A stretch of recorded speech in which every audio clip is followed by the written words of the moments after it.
A lo largo de la historia se ha puesto de manifiesto que la educación integral, no solo la instrucción como mera transmisión de conocimientos, sino la educación integral física, intelectual, emocional, energética, biomagnética o espiritual, si se es creyente, pone de relieve que es una salida junto con el arte y la cultura a las crisis que la propia humanidad ha vivido. En este sentido, esta tarde nos es muy grato platicar al respecto con el maestro Emilio de Leo, director general de la Casa de la Cultura, a quien, por cierto, felicitamos con mucho respeto y admiración porque está cumpliendo 2 años al frente de ese centro, de ese templo de la cultura oaxaqueña, y lo que bien le puede llevar a ser llamado el director de la pandemia. Claro. ¿No? Me acompaña, como siempre, en Detrás de la Noticia, Alexandra Martínez de Aguilar. Hola, buenas tardes, ¿cómo están todos? Bienvenidos a este segmento de Detrás de la Noticia. Como ustedes lo saben, Oaxaca lo tiene todo, y uno de los pilares por los que sobresale nuestra entidad es la cultura, no solamente en nuestro país, sino también en el extranjero. Y tendremos la oportunidad de escuchar a un gran amigo, a un gran profesionista y a un gran director que está haciendo una labor extraordinaria al frente de la Casa de la Cultura oaxaqueña a pesar de la pandemia. Maestro, bienvenido a su programa.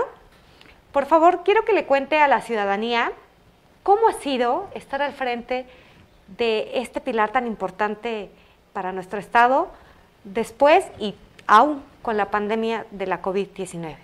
Antes de otra cosa, muchas gracias Alexa, don Alfredo, muchas gracias por la invitación. A su público, muchas gracias y respetuosamente, gracias por la invitación para poder platicar con ellos. Efectivamente, soy el director de la pandemia de la Casa de la Cultura oaxaqueña. Fui nombrado en febrero y en marzo, el día 17 de marzo del 2020, suspendimos actividades. Eso implicó que dejáramos de brindar servicios directamente en promedio a 1,300 personas, entre personas que asistían a alguno de los talleres artísticos que se imparten en la Casa de la Cultura oaxaqueña, artistas, visitantes y población flotante que acompañaba a sus hijas y a sus hijos a las actividades. Pero tampoco hay que descartar que en agosto del 2019 se generó un conflicto entre los talleristas y el personal de servicios generales que trabajaba en la Casa de la Cultura oaxaqueña, hecho que terminó en la destitución de un director en la Casa de la Cultura oaxaqueña. Entonces, estos 2 años ha sido un periodo de reconstrucción de la Casa de la Cultura. Independientemente o más allá de lo que implique cuál es la atribución general que tiene la Casa de la Cultura oaxaqueña, ha sido un constante trabajo de todo el equipo que colabora en la Casa de la Cultura oaxaqueña por sentar nuevas bases, porque además quiero decirles que el año pasado cumplió 50 años la Casa de la Cultura oaxaqueña, entonces a 50 años de fundada, con un conflicto en 2019, con la pandemia, han generado diferentes temas que son importantes irlos atendiendo. Primero, la relación laboral. Después, cómo transitar de un formato presencial de impartición de talleres a un formato en línea. Y después recurrir a diferentes recursos para que el ámbito de la cultura y del arte no se parara en la Casa de la Cultura.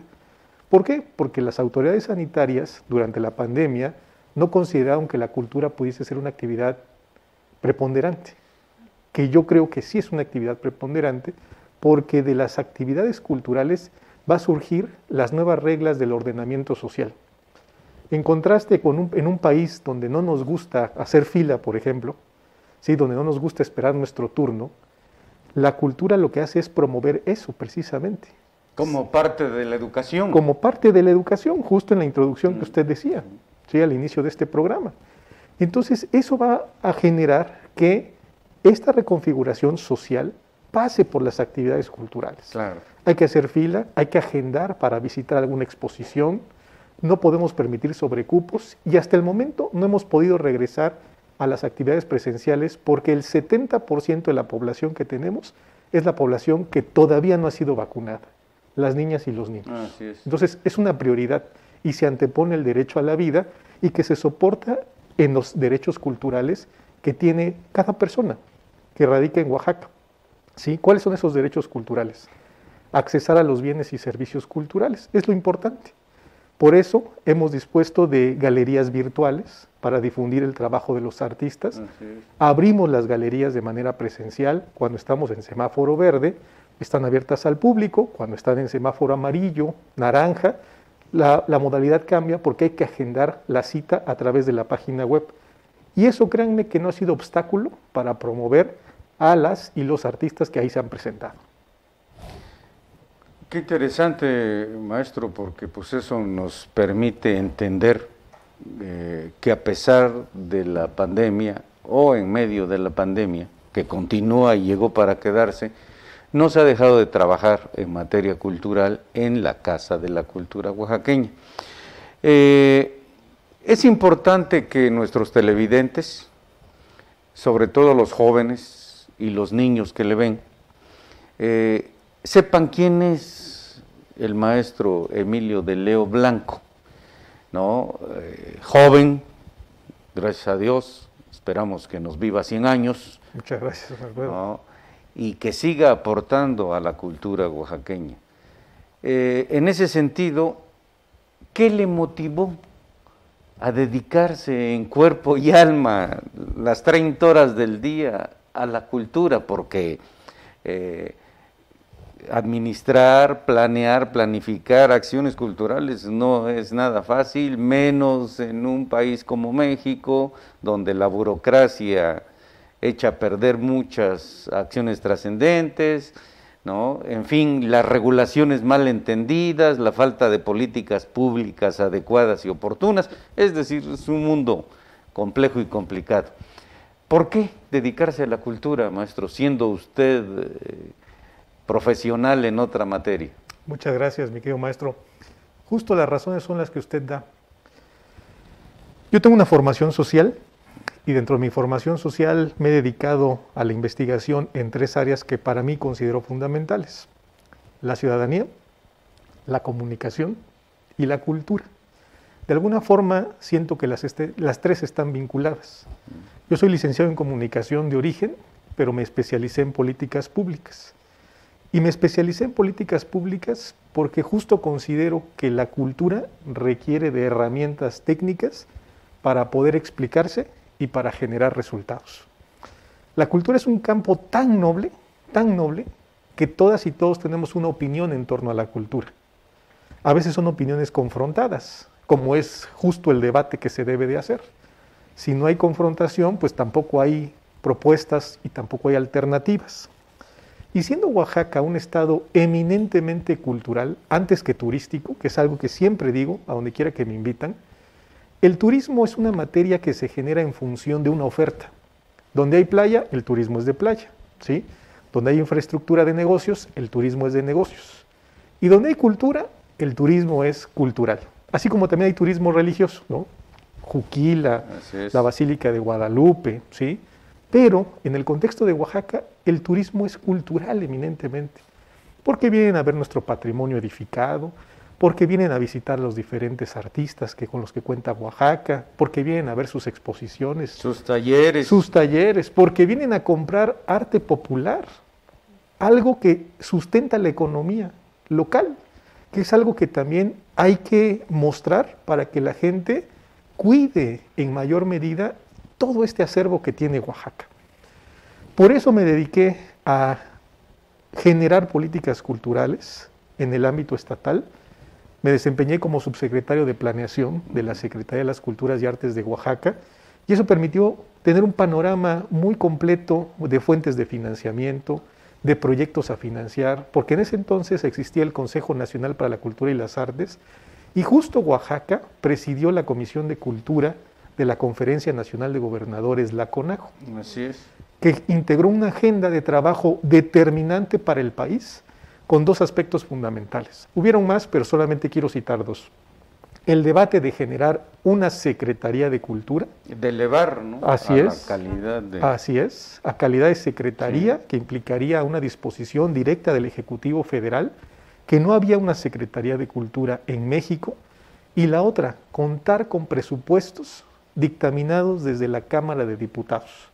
En ese momento, estoy hablando del 2010 al 2016 en promedio, Oaxaca llegó a tener hasta 36 millones de pesos de la Federación para proyectos culturales, lo que permitió nutrir festivales, exposiciones, tanto en el interior como en el exterior, consolidar infraestructura cultural, construcción de casas de cultura, construcción de casas del pueblo, que son elementos fundamentales, porque también eso es algo que también me motivó. No solamente la cultura se genera en la ciudad de Oaxaca, si bien la ciudad de Oaxaca opera como una caja de resonancia, porque aquí están los medios de comunicación, porque se dan diferentes estrategias de difusión, al interior del estado, con otros 569 municipios, hay una vida cultural intensa, ¿sí? Hay encuentros de bandas, la mayoría de los municipios tienen su banda tradicional, sí, a veces infantil y a veces de adulto, 2, ¿sí? Pero también tienen museos comunitarios, tienen casas del pueblo, tienen casas de cultura. ¿Y quién los atiende? ¿Sí?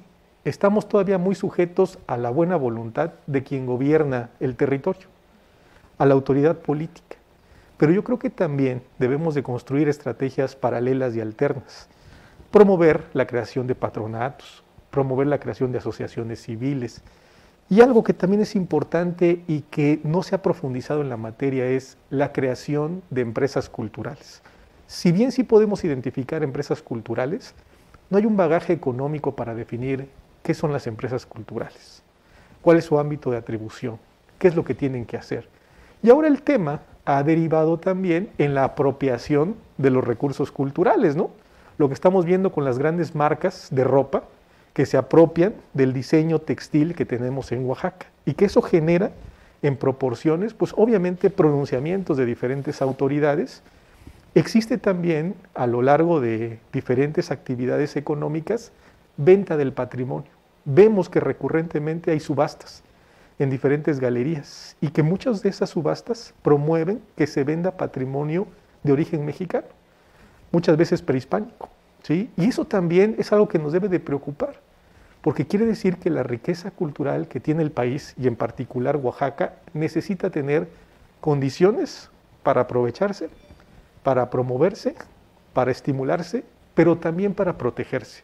Esa es la ruta que me llevó a poder estudiar y a poder vincularme a la cultura, y por eso combino mi actividad, ¿no? Mi actividad profesional, ¿no? El ámbito cultural con mi actividad académica, porque yo creo que todavía la cultura tiene mucho que dar. Y en este boom, siempre, y en este boom que estamos viviendo de la comercialización, también es importante ponernos a reflexionar. ¿Qué sigue después de este boom que tiene el mezcal, que tienen los textiles? ¿O va a ser permanente? ¿Llegó para quedarse? Yo creo que en algún momento se va a agotar, como todos los ciclos económicos. Así es. Pero ¿estamos preparados para eso? Yo creo que también ahí el sector público y el sector privado deben de contribuir a generar estas condiciones para poder aprovechar al máximo la rentabilidad que tiene la cultura en función del desarrollo que tienen las localidades. Maestro, nos acaba de dar una respuesta bastante amplia, pero detallada. Pero a su vez también pues bastante compleja y difícil, ¿no? Porque efectivamente, si solo nos quedamos viviendo en este momento de buenas cosas que son resultado de la promoción cultural, pues Oaxaca va a seguir, ¿no? Como hasta ahora. Y bueno, el progreso va a ser instantáneo. O relativo. O relativo, exactamente. Entonces, mi siguiente pregunta, maestro, viene relacionada a qué está haciendo usted, como director, para tratar no solamente de paliar, sino de terminar con todos estos vicios que se dan con el boom de la cultura de un estado. Y en nuestro caso... Innovando, ¿no? ¿Qué se hace para innovar? Muy oportuna tu pregunta, Alejandra. Después del devenir de la comunicación, la cultura y la ciudadanía, ¿qué se está haciendo? Ya instalados en el ámbito cultural, hay dos estrategias que el Estado debe de promover. Uno, que es la más visible, es la animación cultural, que consiste en generar festivales, exposiciones, actividades que se vean. Y la otra ruta es la actividad de la formación cultural. Esa requiere más tiempo, es más pausada, es más lenta, pero es de largo aliento, porque lo que formemos hoy va a tener resultados en los próximos años. Nuevos cuadros. Nuevos cuadros, efectivamente. Entonces yo estoy en la ruta de la formación cultural por la naturaleza de la institución que ahora tengo el privilegio de coordinar sus trabajos. El acercar a personas de cualquier edad a una expresión artística ya en sí es un logro. ¿Por qué? Les cambia la vida. Les cambia la vida, sí, efectivamente les cambia la vida. Porque ¿qué es lo que le aporta el arte a esas personas? Les aporta trabajo en equipo, les aporta paciencia, les aporta disciplina, que podríamos ahí combinarla con las actividades deportivas, ¿sí? Y hablando de nuestro país en estos contrastes, justo son prácticas que debemos de profundizar, quienes somos responsables de formar, ya sea nuestros hijos o ya sea por el privilegio de dirigir una institución que forme, como las escuelas. A la sociedad. A la sociedad, ¿sí? Hay que continuar con este proceso y con este proyecto. ¿Por qué? Porque una vez que ya logramos que la persona se acerque, toque la puerta, se inscriba, continúe en los talleres, generamos otro tipo de ambiente social. Claro. Primero, por la infraestructura en la cual se encuentra. Tener infraestructura cultural en polos sociales en los cuales se requiera y que se estudie y que se analice, te genera mejores condiciones de seguridad, de iluminación, de transporte público, y que nos remite eso muy bien a lo que platicábamos antes de ingresar al aire, al ejemplo de Colombia. Los problemas de Colombia todos los conocemos, ¿sí? La presencia del narcotráfico en diferentes esferas sociales, ¿sí?, de la estructura que tiene Colombia. Pervirtió el orden político, pervirtió el orden económico, pervirtió el orden social, y ellos le apostaron específicamente al ámbito de la cultura para encontrar una fórmula que les permitiera abatir los efectos negativos del narcotráfico. ¿Cómo lo hicieron? Pues instalando infraestructura cultural. En Medellín el caso de las bibliotecas es muy importante. En las zonas de menor desarrollo social se instalaron bibliotecas. Así es. Y eso trajo como consecuencia esto que acabo de mencionar, ¿sí? Nosotros en México deberíamos estar viendo ese efecto espejo, ¿sí?, de lo que está pasando en Colombia con lo que pasa en México. Ellos llevan más de 25 años en esta estrategia constante y continua. Pero sobre todo también lo que hicieron fue ver una estrategia en materia de cultura a largo plazo. Por supuesto. ¿Sí? La cultura siempre debe ser vista a largo plazo y no en estos ejercicios de cambios de administración, cambios de proyectos. Porque finalmente los artistas seguirán siendo los mismos y nuevos artistas se incorporarán, las instituciones culturales seguirán siendo las mismas, a reserva de que también promuevan y construyan más infraestructura cultural que habrá que incorporar, pero lo que requiere también el orden político y obviamente la administración del Estado en materia de cultura es organizar el sector cultural, ¿sí?, para que podamos tener una estrategia consistente de cómo enfrentar los problemas, ¿sí? Teatros que a veces no tienen temporadas de ninguna actividad, pero que ahí están los teatros, ahí están los recintos, que hay que programar actividades, ¿sí? ¿Y qué hicimos nosotros particularmente en la Casa de la Cultura? De entrada, primero, no podíamos suspender actividades. ¿Por qué? Porque es constitucional los derechos que tienen las personas, el derecho a los bienes y servicios culturales. De tercera generación. Claro, ¿sí? Entonces, ¿cómo suspenderlos así de tajo? No es posible hacerlo. Cada instancia tiene que atender un derecho que está plasmado en la Constitución. El de nosotros está claro. Lo que hicimos de marzo, que se suspendieron los servicios presenciales, a junio, fueron los meses que nos dedicamos a reconfigurar cómo íbamos a brindar el servicio. Nunca pasó por nuestra cabeza suspender los talleres. Esto requería ingenio, ver cómo lo íbamos a hacer, cómo íbamos a reaccionar para poder brindar los servicios. ¿Cuántas personas, niñas, niños, jóvenes, se quedaron sin asistir a las escuelas, sin asistir a las actividades extracurriculares, sin asistir a las actividades de conformación personal y social, como la Casa de la Cultura? Y eso implicaba que la dimensión del mundo parecía que se agotaba ahí. Nosotros siempre vimos que el acompañamiento durante la pandemia que podían hacer las actividades culturales iba a ser determinante e iba a ser importante. Y bueno, y aquí vale la pena reconocer, y se los agradezco a las y los talleristas de la Casa de la Cultura, que a pesar de que fueron quienes organizaron ese movimiento en agosto del 2019, sacaron la casta, se pusieron las pilas, se empezaron a capacitar en cómo generar contenidos para las redes sociales y juntos sacamos a la Casa de la Cultura adelante y no suspendimos actividades. Y yo creo que después de 2 años, este es el mejor cuatrimestre que tenemos, este que inició en enero pasado y que concluirá en abril, porque logramos elevar la matrícula aún anunciando que las actividades siguen siendo en línea. Pasamos por procesos de 300, 400 alumnos y ahora en este cuatrimestre tenemos 526 alumnas y alumnos que asisten a los talleres en línea, ¿sí? Y también buscamos que las actividades no se suspendieran en las galerías. Armamos dentro de nuestra página web una galería virtual, que no es encontrar el hilo negro, Claro. Eso no nos pone en la vanguardia, es simplemente aplicar lo que ya existía.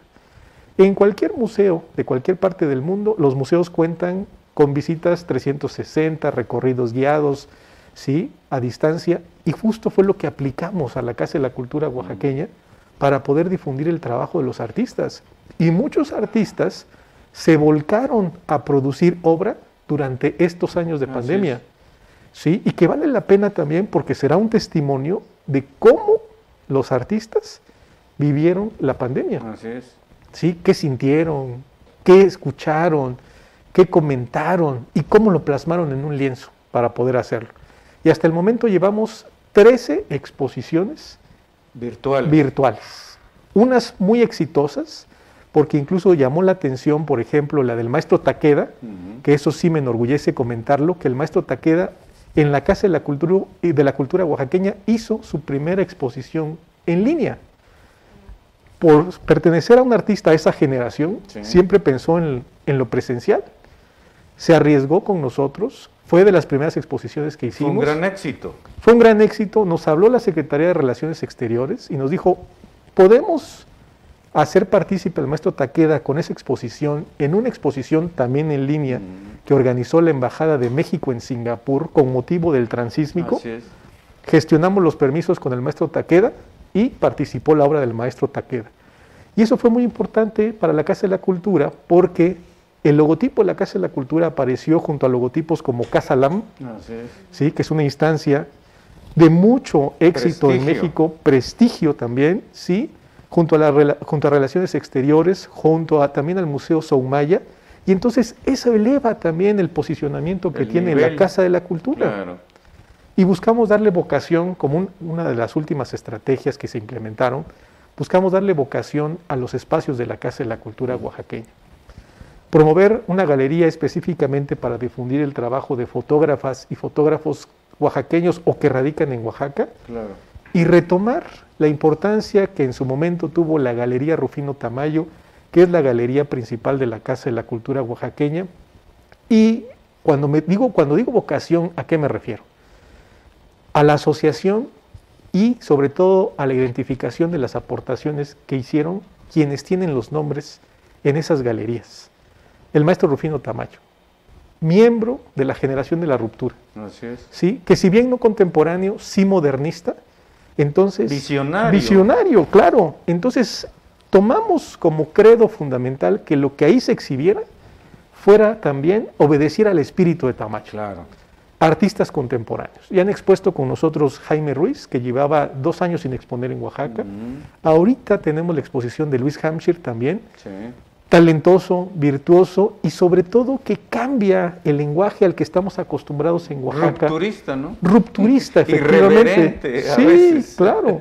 Y entonces eso es lo que nosotros tenemos que fomentar y eso es lo que está, y por eso hice mención a esta exposición que tenemos para que si ustedes tienen la oportunidad de agendar su cita, ahora que estamos en semáforo amarillo, a través del portal web de la Casa de la Cultura oaxaqueña, lo hagan.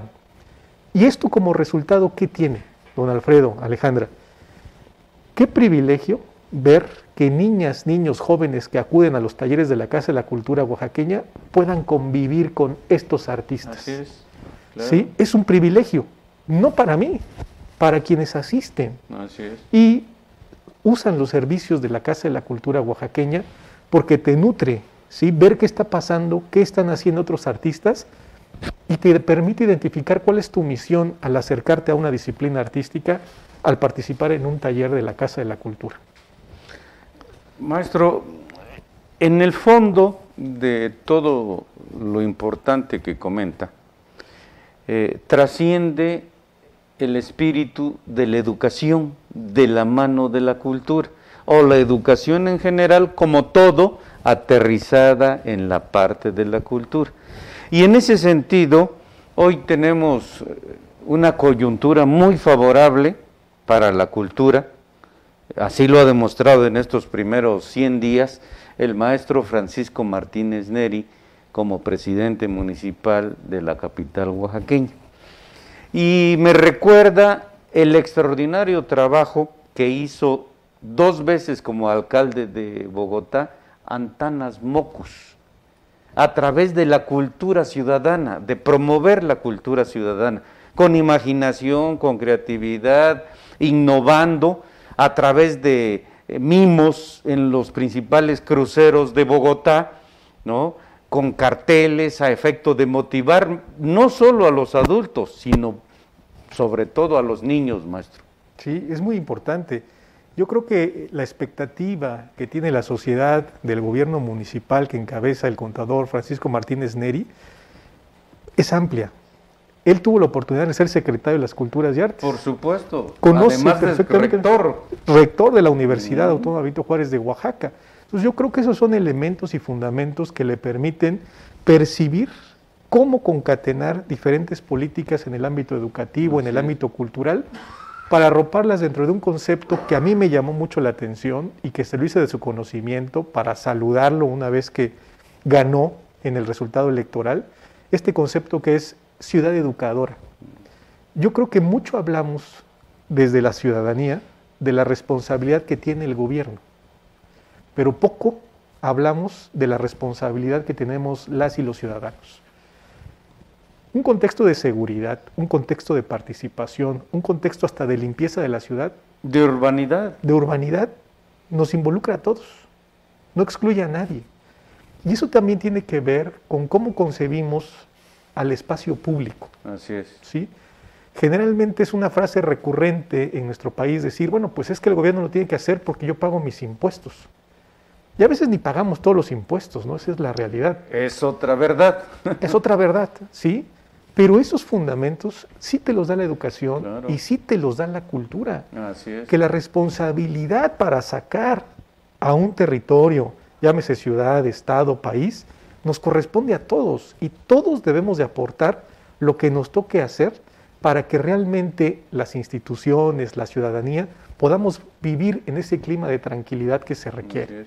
Eso es muy importante. Entonces yo creo que el resultado que puede tener el contador Francisco Martínez Neri con esta experiencia, con este concepto de ciudad educadora, puede ser alentador para la ciudad de Oaxaca y generar un nuevo parámetro de convivencia social que se requiere y que además es muy necesario, muy necesario. Y reconstruir el tejido social. Es fundamental. Porque, en medio de la polarización política. Claro, porque en cualquier acción, justo en un segundo orden de la política, primero está la reconstrucción del tejido social. ¿Cómo nos ponemos de acuerdo en lo que es necesario? Así es. ¿Cómo nos involucramos todos o cómo nos sentimos todas y todos partícipes en la toma de decisiones? Eso es fundamental, don Alfredo. Claro. Y dentro de toda esta plática me surge la pregunta que a un inicio usted respondía brevemente acerca de por qué los gobiernos prefieren abrir lugares como bares, antros de entretenimiento, acotémoslo así, y no apostarle ahora más que nunca a la cultura. Yo creo que tiene que ver también con el efecto que les mencionaba en el quehacer cultural, o la animación o la formación. Generalmente el personaje político piensa... Es inmediatista. Exacto, en el futuro a corto plazo, ¿no? Ya estoy aquí, ¿qué sigue? ¿Sí? Para él. Para él, efectivamente. Por encima del interés general. Por encima del interés general. Por eso mencionaba que los proyectos culturales deberían de ser a largo plazo, ¿sí? Que no coincidieran con la conclusión de las administraciones e invertirle a la formación, que nos va a llevar algunos años, pero seguramente el resultado de lo que viene va a ser muy importante también para el territorio. Entonces, es más efectista que efectivo muchas veces, ¿sí? Obviamente abrir un negocio pues es una recaudación inmediata, que estimular un museo o alguna actividad cultural que a lo mejor hasta ni los ingresos te sirven para autofinanciar esa instancia cultural, porque no hay ninguna instancia cultural que sea autofinanciable. Requiere de la participación del Estado, y menos a corto plazo. Y menos a corto plazo, y requiere también de la participación de la sociedad civil organizada. En eso es lo que hay que pensar siempre cuando se invierte en cultura y en estas actividades. Pero también hay experiencias exitosas en la Unión Europea, Sí. en Canadá, en Estados Unidos, en Asia, de cómo a través de fundaciones internacionales, de cómo con políticas públicas aterrizadas en la realidad, se puede fomentar la educación, el arte, la cultura a través de estímulos fiscales, de exenciones fiscales, independientemente de que le asignen recursos a través de los presupuestos anuales. Bueno, las fundaciones internacionales en las que participan los más importantes empresarios del mundo destinan miles de millones de euros o de dólares para fomentar estas actividades, maestro. Así es. A cambio de recibos deducibles de impuestos, que Claro. también es legítimo y válido. Así es. No son hermanitas de la caridad. Y acá usted poner el dedo en la llaga, don Alfredo, porque esos casos de éxito a nivel internacional, cuando se trasladan a nuestro propio contexto, y hablo particularmente Así es. de Oaxaca, Cuando se tropicalizan. cuando se tropicalizan, como dicen los economistas, Así es. requiere también que pongamos sobre la mesa los grandes tabúes que hay en Oaxaca. En cualquier institución cultural a nivel mundial se permite que haya actividades sociales Claro, para generar recaudación. así es. En Oaxaca ese sigue siendo un tema polémico. Que haya bodas en los museos, no a todos los sectores les gusta, ¿sí? Sí. Porque son actividades sociales. Que haya desfiles de modas en algunos museos, con algunos recintos dedicados a la cultura, no a todos gusta, Así es. ¿sí? Pero cuando tenemos que voltear y ver cómo podemos financiar, sigue siendo una ruta posible y probable Claro. para poder hacerlo. ¿Por qué no hacer también convenciones en algunos recintos Por culturales? supuesto. Pasa en todo el mundo, pero solamente aquí nos genera inconvenientes y nos genera problemas. Otro de los grandes tabús también es la necesidad que tiene el sector cultural, y me refiero a artistas en lo particular, a que formalicen también su actividad económica. Así es. Eso es fundamental. Claro. No estamos acostumbrados a que se registre la obra, ¿sí? Para registrar la autoría, que eso es Así es. fundamental. Por eso cuando hay robo de arte, difícilmente lo recuperas, Claro. porque no está recuperado, no está catalogado, porque no está determinado cómo seguirle la pista, ¿sí? La autenticidad también es un elemento fundamental. Claro. Y la otra, muchas de nuestras compañeras y compañeros artistas no tienen un marco de responsabilidades con el sistema de administración tributaria, Así es. que eso es fundamental. Con todo y la opción de pagar impuestos con obra. Con obra, que es el programa de pago en especie Así que es. implementó la Secretaría de Hacienda, que ahora ha ido modificando sus reglas, Sí, claro. pero que sigue existiendo, ¿sí? Y que eso puede ser una alternativa también para poder identificar la fuerza que tiene la economía a partir de las prácticas culturales, Claro. ¿sí? Esa formalización de las actividades económicas. Por eso también muchos artistas, muchas artistas no participan en las convocatorias que se emiten para el financiamiento de actividades culturales, porque no cuentan con algún requisito o legal o fiscal, Así es. ¿sí? Y entonces seguimos extendiendo la posibilidad de que el Estado sea el responsable de financiar, si no todo, prácticamente todas las necesidades de los artistas, cuando puede haber muchas otras alternativas para poder compensar también las ausencias que en algún momento genera el Estado, genera el gobierno. Así es. Maestro, todo lo que nos ha dicho hasta el momento ha sido muy interesante, ¿no? Pero quiero que por favor le diga a los padres de familia cómo empezar a generar el gusto por la cultura en los niños, y más ahora, ¿no? Que todavía no se regresa a clases presenciales. Entonces, ¿qué les recomienda? Más allá de llevarlos, evidentemente, a los talleres que ofrecen en la Casa de la Cultura. Por supuesto, muchas gracias por esa oportunidad. A ustedes que nos están viendo, el arte y cualquier expresión que de ella emane y derive genera también gustos estéticos. Esto es muy importante. Generalmente cuando las niñas, los niños acuden a un recinto cultural a ver exposiciones, a escuchar música, promueve su creatividad, que esa es una herramienta y un elemento fundamental que apenas ahora se está incorporando a la educación formalizada en nuestro país. En los años 80 lo hizo Howard Gardner en Estados Unidos cuando habló de las inteligencias múltiples. ¿Sí? No todos somos buenos para actividades en específico, no todos somos buenos para las matemáticas, no todos somos buenos para la química, porque somos diferentes. Únicos e irrepetibles. Únicos e irrepetibles. Y el ser diferentes genera algo que en Oaxaca es patente, la diversidad cultural, así como la diversidad Su política. Enorme riqueza. Claro, la enorme riqueza radica en la diversidad, ¿sí? Y somos diversos porque somos personas diferentes, Claro. ¿sí? Entonces, promuevan el gusto de la lectura, que eso es fundamental. Dejen que sus hijos lean lo que quieran leer, obviamente de acuerdo a su nivel de edad, que eso es fundamental, Claro. y a la explicación de los contenidos a los cuales puedan tener acceso. Que escuchen música. No estigmaticemos los gustos. No es necesario estigmatizar los gustos. En la diversidad está también la elección de lo estético para cada una de las personas. Porque el arte es eso, el arte es lo que a ti en lo personal te gusta.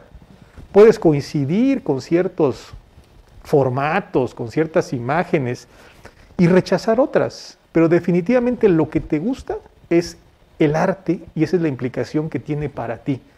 Posteriormente, ya en la profundización, no requiere que todos sean artistas, ¿eh? Así es. La sociedad no requiere que todos sean artistas, por que todas supuesto. sean artistas, ¿sí? Requiere también que esa convivencia que se puede dar de manera natural con el arte, también se traduzca en el respeto a la naturaleza, que eso es fundamental, Así es. en el respeto al otro también, Por supuesto. en la tolerancia, que eso es fundamental para poder hacerse, y eso solamente ocurre cuando uno lee, cuando uno escucha, cuando uno ve. Entonces, esta es una invitación a desarrollar sus sentidos. Gocen las actividades artísticas. La música tradicional de Oaxaca es bella, así como la música también de cámara, ¿no? De orquestas también es fundamental. Y eso genera también personas más creativas, más sensibles, Más imaginativas y, ojo, seguramente mejores Más ciudadanas, felices, más en última felices. instancia. Finalmente, este campo coadyuva a enriquecer el nivel de felicidad de las personas. Así es. Maestro, llegamos al final del programa.